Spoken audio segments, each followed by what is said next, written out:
On commence. Donc, on va parler de déroulé d'une journée en compétition.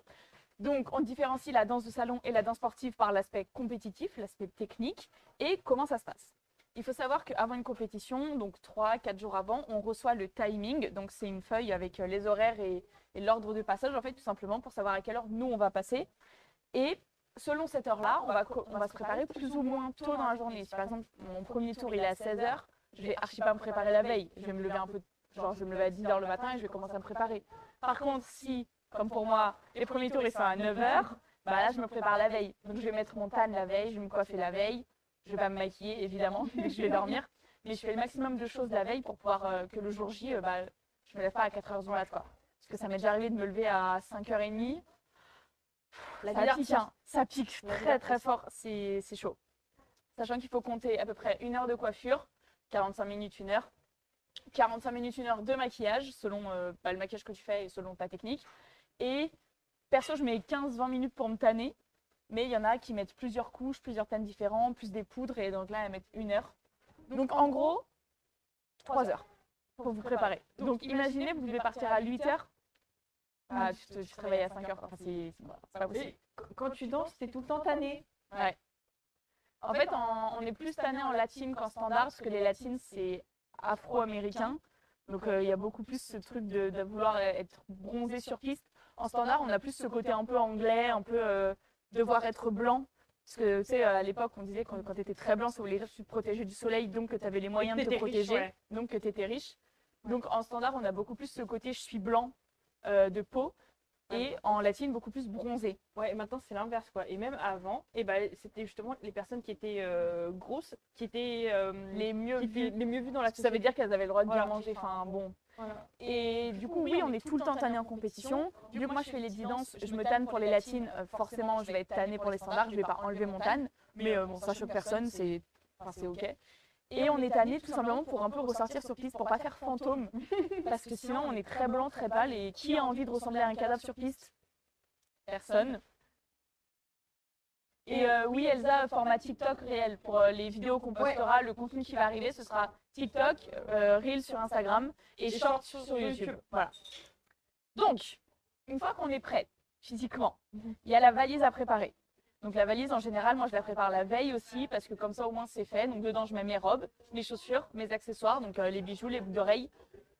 Le matin, quand je me maquille, je mets mon maquillage. Je mets pas tout parce que j'ai pas envie de m'encombrer. Je mets genre le tan, je mets du rouge à lèvres, histoire de faire des petites retouches. Mais il n'y a pas besoin de ramener sa palette de fard à paupières. Je veux dire, tu vas pas d'un coup te remaquiller sur la piste. Donc vraiment juste le strict nécessaire. Avec le miroir, la laque, pourquoi pas d'autres pinces pour ton chignon, enfin bon bref. Si vous avez envie, il y a une vidéo qui est entièrement dédiée à ça sur ma chaîne, ça s'appelle What's in my bag, qu'est-ce que je mets dans mon sac pour une compétition. N'hésitez pas à aller la voir parce que j'explique tout, je fais ma valise en direct avec vous. Donc d'ailleurs c'était pour les critériums de l'année dernière. Ah, donc il y a un an tout pile en fait finalement.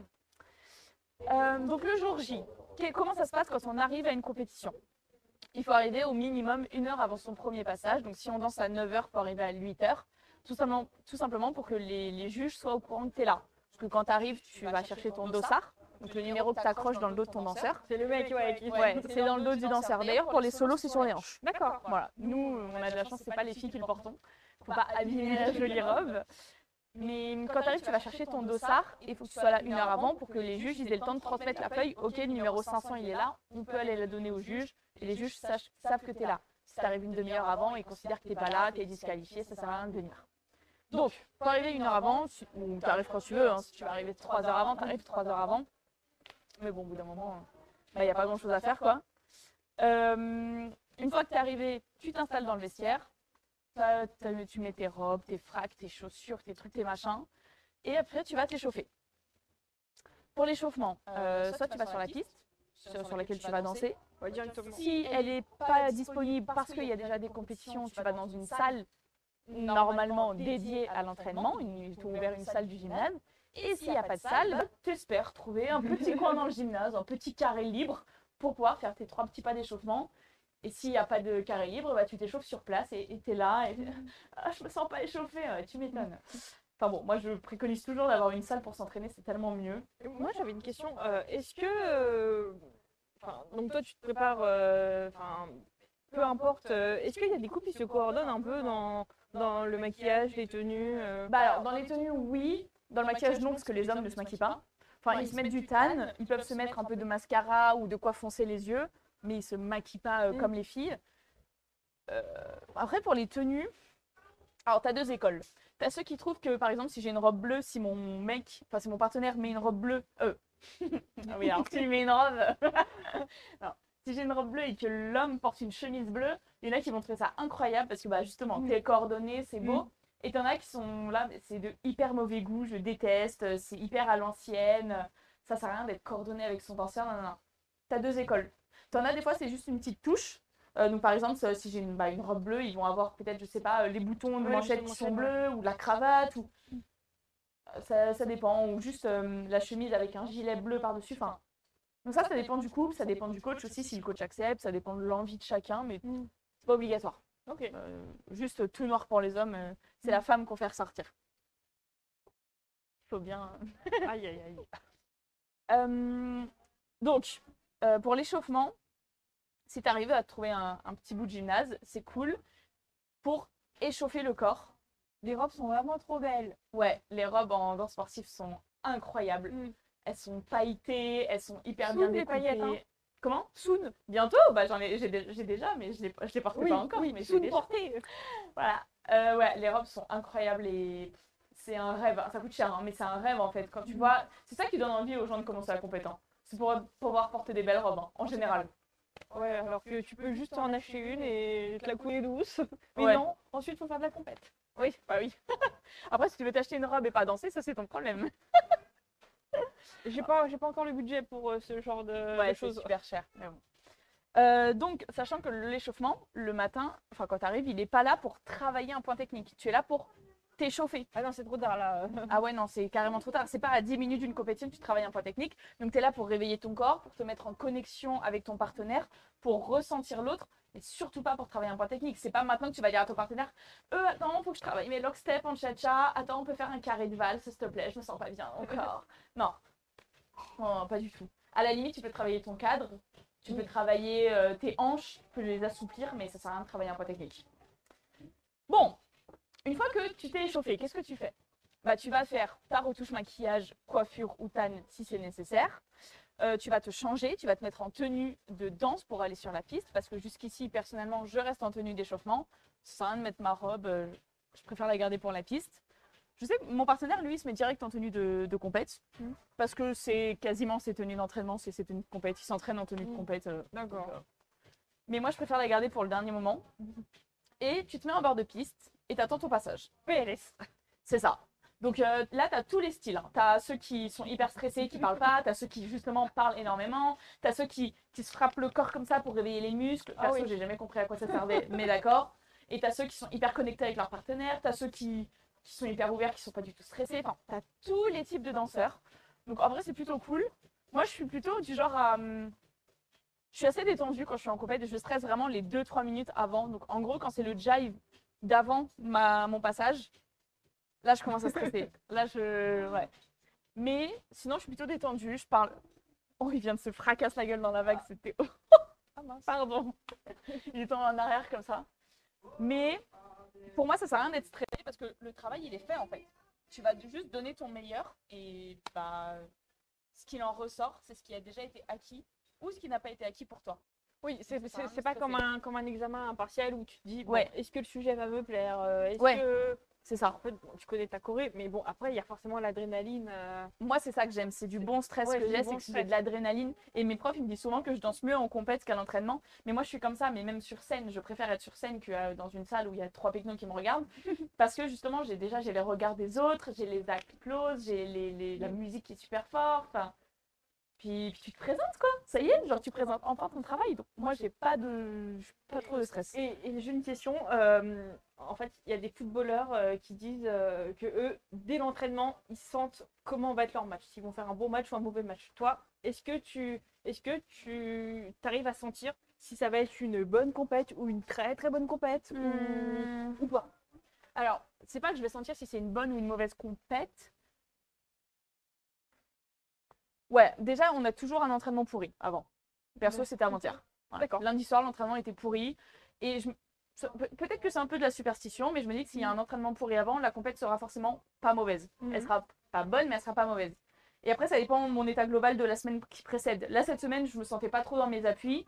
Du coup, j'ai un peu peur pour la compète de samedi. Après, encore une fois, avec l'adrénaline, le stress, la joie d'être en compète, ça peut changer.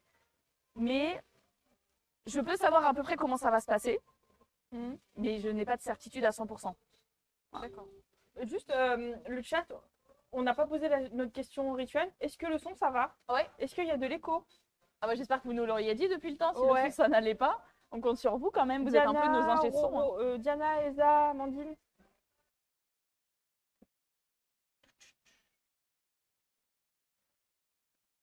Salut Dodo, j'ai vu que tu t'étais connecté. Est-ce que le son est bon? Parce que là, on est quand même assez proche. Non, pas d'écho. Yes! Merci Amandine, merci beaucoup. Tu peux continuer. Trop bien. Merci. Donc, une fois que tu es en bord de piste et que tu vas rentrer sur piste, ils appellent adulte intermédiaire latine. Ta catégorie. Exactement. Catégorie. Ou alors senior 1 open. Enfin, ils appellent en tout cas série et catégorie pour qu'on soit vraiment sûr d'être au bon moment, au bon passage. Une fois que tu rentres, tu salues. Donc, ton partenaire t'emmène. Tu salues le public et tu vas te placer à ta place. En général, quand c'est des standards, on commence en bord de piste en carré pour être sûr de faire nos longueurs et nos largeurs. Et quand c'est des latines, tu peux commencer un peu n'importe où sur la piste en fonction de ta chorégraphie évidemment. Mais tu peux avoir des gens au milieu et des gens en bord de piste. Par exemple, nous, notre samba, elle commence en bord de piste et notre cha-cha, commence au milieu parce que la choré, elle se déplace au milieu, quoi. Et donc, est-ce que tu peux parler du floorcraft? Alors ça, c'est un sujet. Le floorcraft, c'est la capacité à se déplacer sur piste en évitant les autres danseurs, en modifiant sa chorégraphie pour éviter quelqu'un ou justement pour que la personne puisse nous éviter facilement, en ralentissant le pas, tout en restant en musique évidemment, sans pour autant s'arrêter totalement. Enfin, c'est tout un délire. Dans les petites séries, c'est pas notre spécialité. On n'a pas l'habitude. On a beau danser à 6, 7, 8, 9, 10, 12 sur piste, on n'a pas l'habitude parce qu'on ne sait pas déjà gérer notre chorégraphie. Donc comment tu veux gérer les autres ailleurs? Et plus tu montes en série, plus c'est facile, entre guillemets, parce que les adultes avancés, ils ont grave l'habitude. Mais c'est vrai que c'est tout un délire. Hein. C'est pas facile. Hein. C'est le danseur en général qui doit gérer ça, parce qu'en standard, nous, on est comme ça, donc on voit rien. Et en latine, si on recule, on voit pas non plus. Toi, si tu vois que, parce que dans son dos à lui, il y a quelqu'un, tu fais quoi? Tu fais... Alors, surtout pas de visage. Ouais, faut surtout pas le montrer. Vous avez un... Ouais, alors, en standard, on a un truc. Moi, si je les vois arriver, je lui pince le dos en mode ralenti. Moi, je le tire vers moi. Et en latine, si on se tient par une main, je le retiens un peu vers moi. Ou alors, si je sais que les juges sont derrière moi, donc ils ne voient pas mon visage, je lui dis arrête. D'accord. Enfin, ralentis. On n'a pas le droit de parler sur piste, mais bon, pour ce genre de petits trucs, on s'autorise. Ça se voit pas, donc c'est pas très grave. Ouais, c'est comme en Formule 1, ils appellent pas ça le floorcraft, mais tour 1, quand il part comme des balles à 300 km/h. Savoir éviter les autres. À Monaco. Allez. Donc, une fois que tu es sur piste, tu vas te placer, tu danses. On a 3, 4 ou 5 danses selon notre série.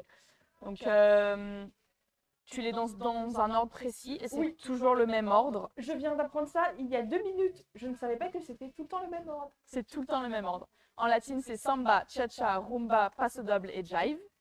Et en standard, c'est valse lente, tango, valse viennoise, slow foxtrot et quick-step. Il y a une petite erreur parce que moi, je ne savais pas. Donc, j'ai inversé le tango et la valse viennoise. Donc, c'est le tango en 2, la valse viennoise en 3. Voilà. Mais bon, en gros, vous voyez. Et qu'est-ce que je voulais dire? Oui, pendant une compète, à chaque fois qu'on danse en France, en tout cas, les musiques durent entre 1 minute 20 et 1 minute 30. À l'international, ça peut légèrement dépasser selon la compétition, mais en France, c'est plutôt une 20, une 25 qu'une 30. Ils sont assez gentils avec nous et souvent, il n'y a pas le temps. On n'a tellement pas le temps, on est tellement pressé par le timing qu'ils réduisent les musiques pour qu'on aille faire ça. Bon. Sauf pour le passo doble. Le passo doble, c'est donc la 4e danse latine qui ne se danse qu'à partir du D, donc la fin d'intermédiaire. C'est la dernière danse qu'on apprend. Et c'est une danse qui est phrasée. Donc, on est obligé de respecter un certain timing, une certaine musique. Le phrasé, c'est Espagna Cani. Vous pouvez aller taper ça sur YouTube, Espagna Cani.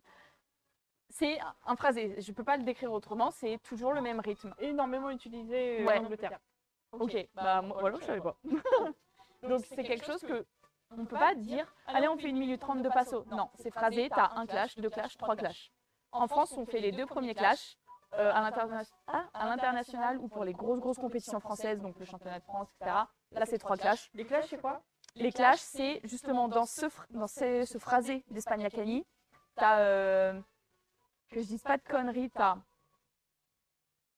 6 fois 8, puis ton clash. C'est. Est-ce que tu le reconnaîtrais si je le chantais ou pas? T'as déjà entendu des musiques de passo doble? Oui. Ça,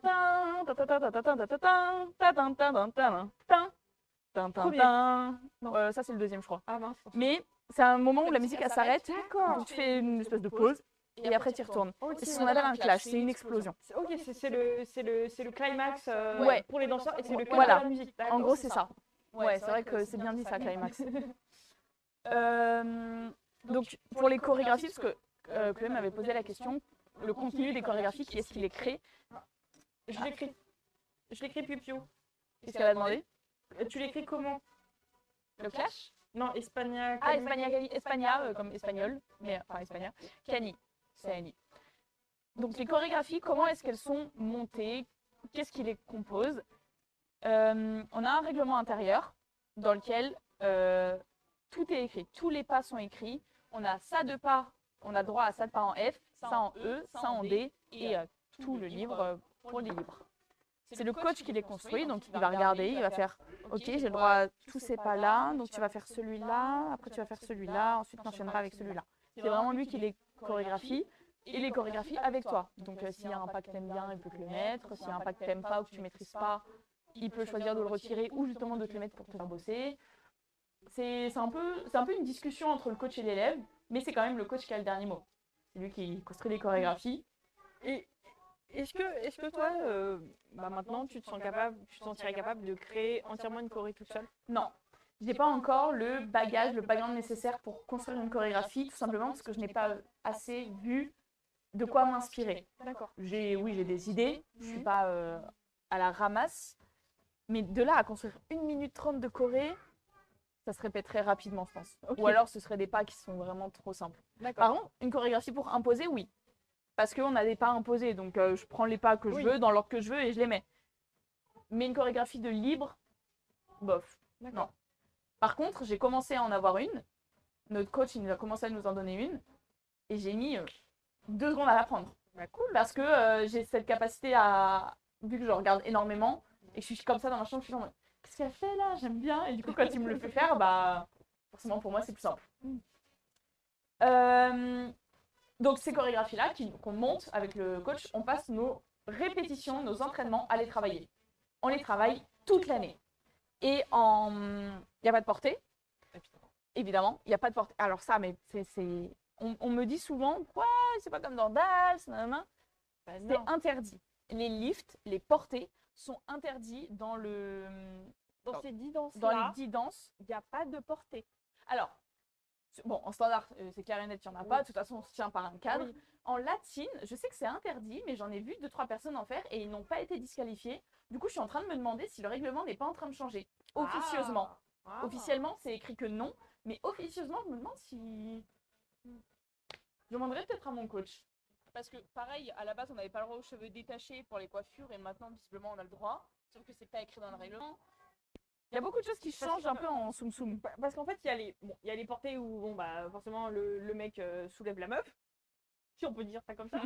Et il y a également des fentes, des trucs où elle décolle légèrement le pied, mais tu peux pas dire que c'est un porté.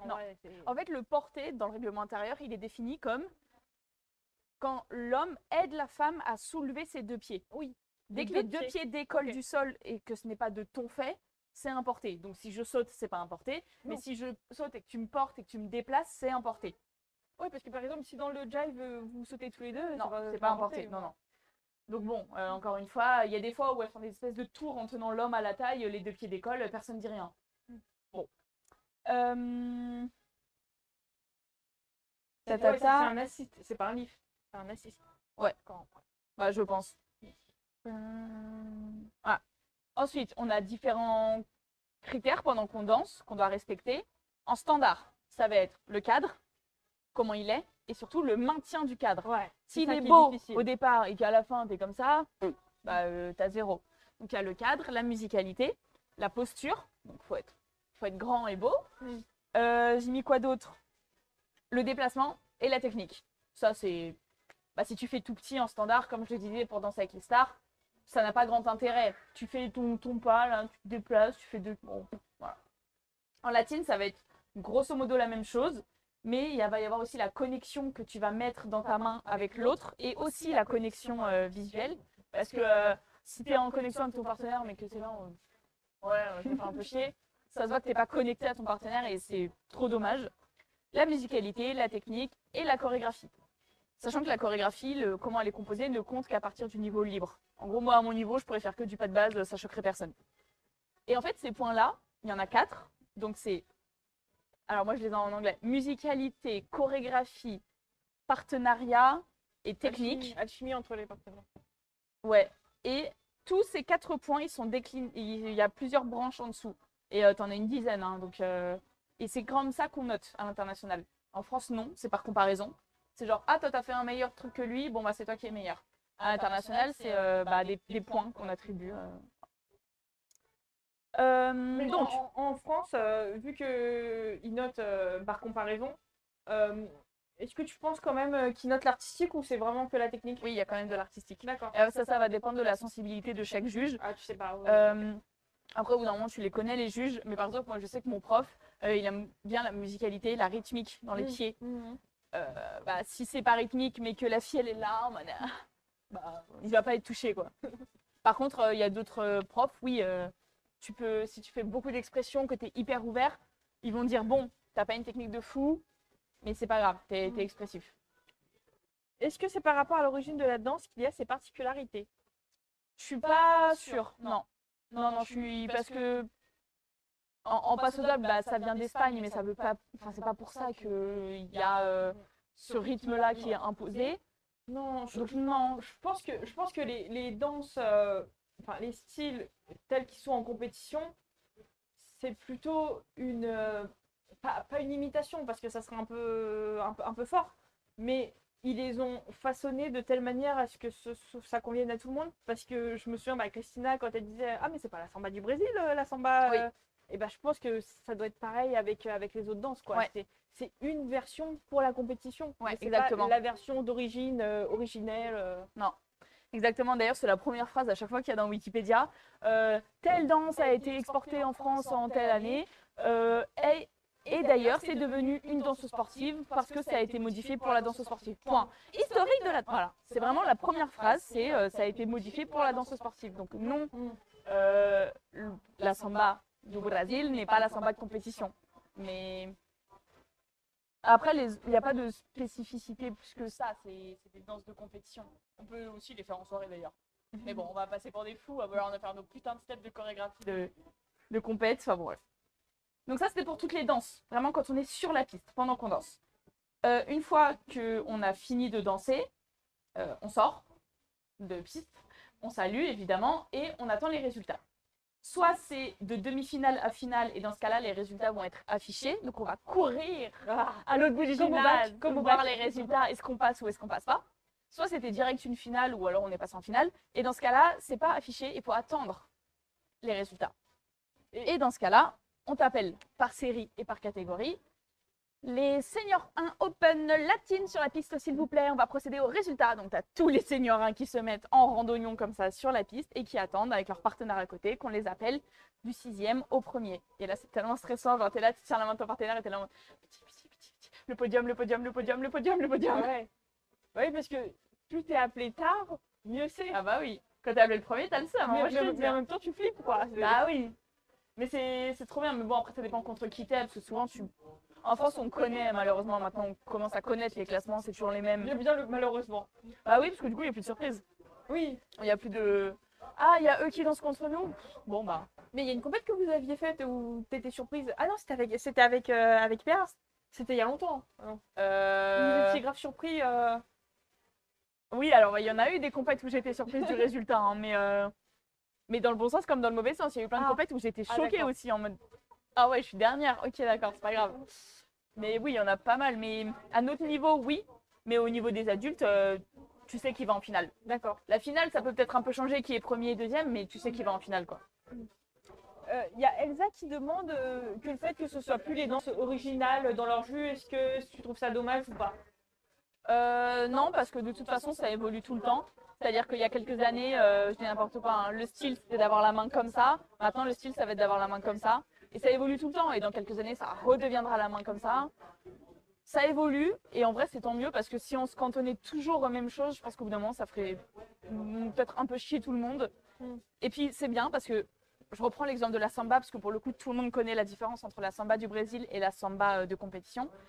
Imagine si on mettait de la compétition dans la samba de Brésil, bah, ça veut dire qu'à chaque fois qu'on irait au Brésil, on n'aurait plus cette culture de la samba. Ce serait, nous, on apporterait notre culture compétitive. Et du coup, ceux qui dansent que la samba du Brésil, ils sont vraiment. Mais moi, je fais pas de la compétition. Pourquoi je danse la même chose que enfin... Donc non, pour moi, c'est bien que ça ait suivi un chemin différent. Ouais, non, je suis plutôt contente de ça. Une fois que tu as eu tes résultats, bah, là, la journée elle est finie. En vrai, tu peux changer et partir. Descendre Morgane. Ouais. Tu peux faire des photos, tu peux aller te changer, tu peux aller encourager tes potes, tu peux rester. Ou alors, tu attends ton prochain passage. Si tu as un autre passage dans la journée, par exemple, tu as dansé les latines le matin et les standards l'après-midi, bah, tu attends. Et dans ce cas-là, bah, alors là, tu as tout, t'as de tout. Hein. Tu as ceux qui font des siestes, ceux qui vont manger, mais alors ils vont bien manger. Hein. Ceux qui vont se réchauffer, il y en a qui se baladent dans la compète pour encourager les autres, il y en a qui vont voir les stands, il y en a qui juste ils sont là dans les gradins. Ils Voilà. comatent, ils sont dans le coma là. Tu as de tout style. Et après, bah, c'est fini, tu rentres chez toi, tu te douches, t'enlèves le casque de gel que tu as sur les cheveux, t'enlèves tes fossiles, ton maquillage, t'enlèves ta tenue, tu laves ta robe. Enfin, moi, je les lave quelques jours après parce que j'ai la flemme le jour J. Enfin, voilà. Donc ça, c'était pour une journée en compétition. Et B, c'est intense. Hein. Bonne journée. Hein. Ah ouais, c'est long. Hein. Parce que quand tu danses à 9h le matin et que ton dernier passage, il est à 16h, si tu passes en finale, en plus, tu danses vraiment genre 5-6 fois dans la journée, et t'es là en mode oh, putain, mon jive, je peux plus me le voir. Vraiment le jive en plus.